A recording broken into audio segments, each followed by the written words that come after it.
ನಾನು ಜೀವನದಲ್ಲಿ ಮಠ ಬರ್ತಿಲ್ಲ, ಏನಾರ ಅನ್ನ ತಿಂದರೆ ಇಲ್ಲಿಂದ ನನ್ನ ಭಕ್ತ ಬಂದು ನಾನು ಭಕ್ತಿಯಿಂದ ಬಂದಿದ್ದೀನಿ, ಮಂತ್ರಿಯಾಗಿ ಬಂದಿಲ್ಲ, ಶಿಷ್ಯನಾಗಿ ಬಂದಿದ್ದೀನಿ ಅಂತ ಹೇಳಿದರು. ಹಂಗೆ ಅವ್ರು ಒಳ್ಳೆಯದಾಗಲಿ, ಯಶಸ್ಸಾಗಲಿ ಅಂತ ಹಾರೈಸ್ತೀವಿ. ಸಂಕ್ರಾಂತಿ ಕಳೆದ ಮೇಲೆ ಒಂದು ಯೋಗ ಇದ್ದಂಗೆ ಕಾಣಿದೆ. ಇವರಿಗೆ ಅಂತಲ್ಲ, ರಾಜ್ಯ ಮಟ್ಟದಲ್ಲಿ ಒಂದು ಉನ್ನತ ಯೋಗ ಅವಕಾಶ ಇದೆ. ಹೋಗಿದ್ದಾರಲ್ಲ, ಅದು ರಾಜ್ಯದ ಮಟ್ಟದ್ದು. ನಿಮ್ಮ ರಾಜ್ಯದ ಮಟ್ಟಕ್ಕೆ ಸಂಕ್ರಾಂತಿ ಮೇಲೆ ರಾಜಕೀಯ ವಿಪ್ಲವ ಆಗೋ ಲಕ್ಷಣ ಇದೆ. ನಾನು ಮೊದಲೇ ಹೇಳಿದ್ದು, ಯುದ್ಧಗಳಾಗ್ತದೆ, ಜಲಪ್ರಳಯವಾಗ್ತದೆ, ವಾಯುಪ್ರಳಯ ಆಗ್ತದೆ, ಭೂಪ್ರಳಯವಾಗ್ತದೆ, ಎಲ್ಲ ಜನ ಸಾಯ್ತಾರೆ, ಆಕ್ರಮಣ ಹೆಚ್ಚಾಗ್ತವೆ, ಮೇಘ ಸ್ಫೋಟ ಆಗ್ತದೆ ಅಂತ ಹೇಳಿದ್ದೆ ನಾನು.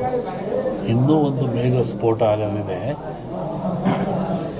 ಊಹಿಸಲಾರದ ಒಂದು ದುಃಖ ಈ ಭಾರತಕ್ಕೆ ಬರ್ತದೆ. ಪ್ರಕೃತಿದತ್ತವಾಗಿ ಆಗ್ತದೆ ಮೇಘ ಸ್ಫೋಟ. ಅದನ್ನು ಹೇಳಿದ್ದಲ್ಲ, ಮನೆಯಲ್ಲೂ ಹೇಳಿದೆ ನಾನು ಮನೆಯಲ್ಲಿ. ಒಟ್ಟಿಗೆ ಜನಜೀವನ ಅಸ್ಥಿರ, ಯಾವಾಗ ಮನೆಗೆ ಬರ್ತಾನೆ ಹೋಗ್ತಾನೆ ಅಂತ ಹೇಳೋದು ಕಷ್ಟ. ಅಸ್ಥಿರ ಇನ್ನೂ ಜಾಸ್ತಿ ಆಗ್ತದೆ. ಅದು ಅದರಲ್ಲಿ ಅರಸನಾಲಯಕ್ಕೆ ಕಾರ್ಮೋಡ ಕವಿದೀತು. ಅದು ರಾಜ್ಯಕ್ಕೂ ಇದೆ, ಸೆಂಟ್ರಲ್ಗೂ ಇದೆ. ಹಿಂದೆ ಹೇಳಿದ್ದು 2-3 ಜನ ಪ್ರೈಮ್ ಮಿನಿಸ್ಟರ್ ಕೊಲೆ ಆಗ್ತಾರೆ, ಸಾಯ್ತಾರೆ ಅಂತ. ಅದು ಆಗ್ತದೆ. ಸಂವತ್ಸರ ಪರದಲ್ಲಿ ಕಷ್ಟ, ಗುಣ ಲಕ್ಷಣ.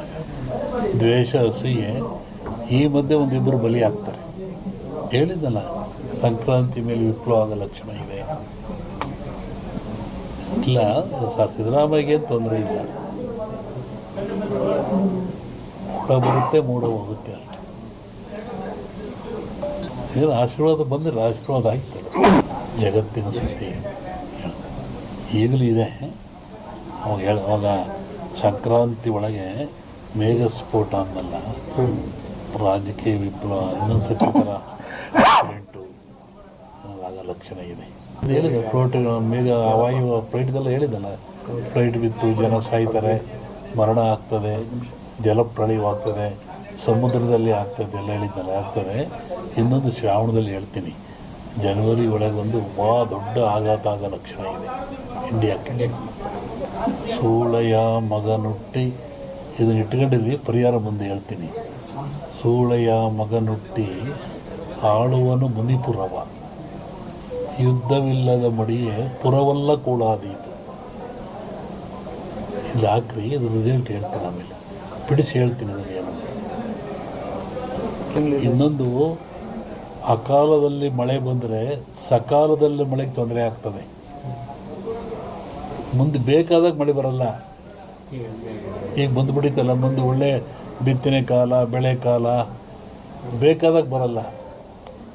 ಅಕಾಲದಲ್ಲಿ ಮಳೆ ಬಂದರೆ ಸಕಾಲಿ ತೊಂದರೆ ಆಗ್ತದೆ. ಈ ಸರಿ ಅಂಥದ್ದು ಏನಿಲ್ಲ, ಸಮತೋಲನ ಆಗ್ತದೆ. ಇನ್ನೂ ಜಲಪ್ರಳಯ ಇದೆ, ರಾಜ್ಯದಲ್ಲಿ ಜಲಪ್ರಳಯ ಇದೆ. ಇಡೀ ಭಾರತ, ಇವು ಜಗತ್ತಿಗೆ ಇದು. ಸಾಗರದಲ್ಲಿ ಒಂದು ಅಚ್ಚರಿಯ ಸಂಗತಿ ಕಾಣುತ್ತೆ. ಜಲಸ್ಫೋಟ ಅಂತ ಹೇಳಿದ್ದೆ ನಾನು, ಅಲ್ಲಿ ಒಂದು ಆಗ ಲಕ್ಷಣ ಇದೆ. ಎರಡು ಸೇರಿ ಆಗುತ್ತೆ, ಮನುಷ್ಯರೇ ಮಾಡೋದಲ್ಲಿ. ಕೆಲವೊಂದು ಹೇಳೋಕ್ಕೆ ಹೆದರಿಕೆ ಆಗುತ್ತೆ. ಪರಿಹಾರ ಏನೆಲ್ಲ, ಭಗವಂತನ ಧ್ಯಾನ ಮಾಡಬೇಕು ಅಷ್ಟೇ. ಯಾವ ಪೂಜೆ ಪುರಸ್ಕಾರದಿಂದ ಏನು ಉಪಯೋಗ ಆಗಲ್ಲ. ನೇರವಾಗಿ ಭಗವಂತನ ಧ್ಯಾನ ಮಾಡೋದೇ ಮುಖ್ಯ. ನೆನೆಸ್ಬೇಕು ಭಗವಂತ.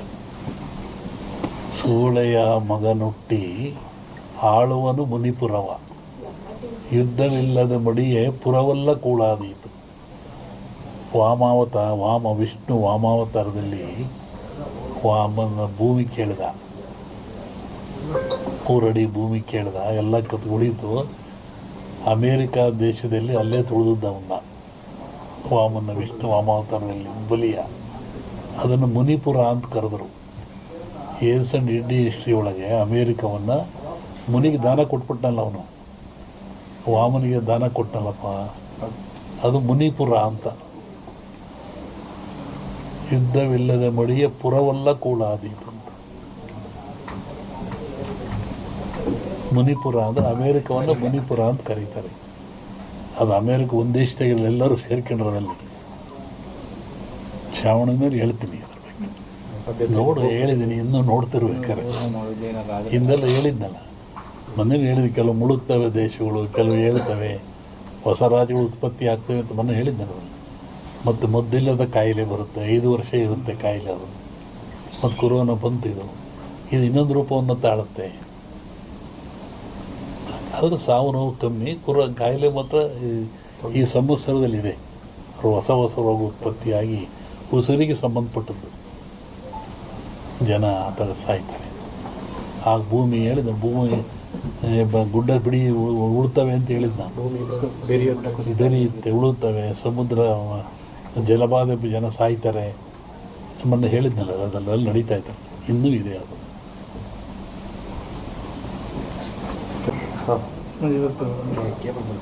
ಹೇಳಿ.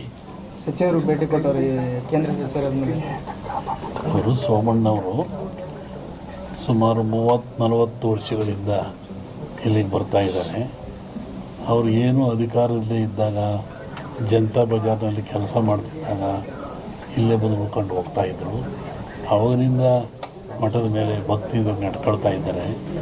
ಮೊನ್ನೆ ತುಮಕೂರ ಗೆದ್ದೆ ಬಂದು ಮಂತ್ರಿ ಆದೇ ಬರೋಕ್ಕಾಗಿಲ್ಲ, ಮಠಕ್ಕೆ ಬರ್ತೀನಿ ಅಂತವ್ರು ಅದನ್ನೇ ಬಂದರು. ಈಗಲೂ ಅದನ್ನೇ ಹೇಳ್ತಾಯಿದ್ರು, ನಾನು ಜೀವನದಲ್ಲಿ ಮಠ ಬರ್ತಿಲ್ಲ, ಎದರ ಅನ್ನ ತಿಂದು ಇಲ್ಲಿಂದ ನಾನು ಭಕ್ತ ಬಂದು, ನಾನು ಭಕ್ತಿಯಿಂದ ಬಂದಿದ್ದೀನಿ, ಮಂತ್ರಿಯಾಗಿ ಬಂದಿಲ್ಲ, ಶಿಷ್ಯನಾಗಿ ಬಂದಿದ್ದೀನಿ ಅಂತೇಳಿ ಒಂದು ಉನ್ನತ ಯೋಗ ಅವಕಾಶ ಇದೆ. ಹೋಗಿದ್ದಾರಲ್ಲ, ಅದು ರಾಜ್ಯದ ಮಟ್ಟದ್ದು. ನಿಮ್ಮ ರಾಜ್ಯದ ಮಟ್ಟಕ್ಕೆ ಸಂಕ್ರಾಂತಿ ಮೇಲೆ ರಾಜಕೀಯ ವಿಪ್ಲವ ಆಗೋ ಲಕ್ಷಣ ಇದೆ. ನಾನು ಮೊದಲೇ ಹೇಳಿದ್ದೆ, ಯುದ್ಧಗಳಾಗ್ತದೆ, ಜಲಪ್ರಳಯವಾಗ್ತದೆ, ವಾಯುಪ್ರಳಯ ಆಗ್ತದೆ, ಭೂಪ್ರಳಯವಾಗ್ತದೆ, ಎಲ್ಲ ಜನ ಸಾಯ್ತಾರೆ, ಆಕ್ರಮಣ ಹೆಚ್ಚಾಗ್ತವೆ, ಮೇಘ ಸ್ಫೋಟ ಆಗ್ತದೆ ಅಂತ ಹೇಳಿದ್ದೆ ನಾನು. ಇನ್ನೂ ಒಂದು ಮೇಘ ಸ್ಫೋಟ ಆಗೋದ್ರಿದೆ, ಊಹಿಸಲಾರದ ಒಂದು ದುಃಖ ಈ ಭಾರತಕ್ಕೆ ಬರ್ತದೆ. ಪ್ರಕೃತಿದತ್ತವಾಗಿ ಆಗ್ತದೆ ಮೇಘ ಸ್ಫೋಟ. ಅದನ್ನು ಹೇಳಿದ್ದೆ ಮೊನ್ನೆಲ್ಲೂ ಹೇಳಿದ್ದೆ ನಾನು ಮನೆಯಲ್ಲಿ. ಒಟ್ಟಿಗೆ ಜನಜೀವನ ಅಸ್ಥಿರ, ಯಾವಾಗ ಮನೆಗೆ ಬರ್ತಾನೆ ಹೋಗ್ತಾನೆ ಅಂತ ಹೇಳೋದು ಕಷ್ಟ. ಅಸ್ಥಿರ ಇನ್ನೂ ಜಾಸ್ತಿ ಆಗ್ತದೆ. ಅದರಲ್ಲಿ ಅರಸನಾಲಯಕ್ಕೆ ಕಾರ್ಮೋಡ ಕವಿದೀತು. ಅದು ರಾಜ್ಯಕ್ಕೂ ಇದೆ, ಸೆಂಟ್ರಲ್ಗೂ ಇದೆ. ಹಿಂದೆ ಹೇಳಿದ 2-3 ಜನ ಪ್ರೈಮ್ ಮಿನಿಸ್ಟರ್ ಕೊಲೆ ಆಗ್ತಾರೆ, ಸಾಯ್ತಾರೆ ಅಂತ, ಅದು ಆಗ್ತದೆ. ಸಂವತ್ಸರ ಪರದಲ್ಲಿ ಕಷ್ಟ, ಬಡ ಲಕ್ಷಣ. ದ್ವೇಷ, ಅಸೂಯೆ, ಈ ಮಧ್ಯೆ ಒಂದಿಬ್ಬರು ಬಲಿ ಆಗ್ತಾರೆ. ಹೇಳಿದ್ದಲ್ಲ, ಸಂಕ್ರಾಂತಿ ಮೇಲೆ ವಿಪ್ಲವ ಆಗೋ ಲಕ್ಷಣ ಇದೆ. ಇಲ್ಲ ಸರ್, ಸಿದ್ದರಾಮಯ್ಯಗೆ ತೊಂದರೆ ಇಲ್ಲ, ಮೂಡ ಬರುತ್ತೆ, ಮೂಡ ಹೋಗುತ್ತೆ ಅಷ್ಟೇ. ಏನು ಆಶೀರ್ವಾದ ಬಂದಿಲ್ಲ, ಆಶೀರ್ವಾದ ಆಗ್ತದೆ.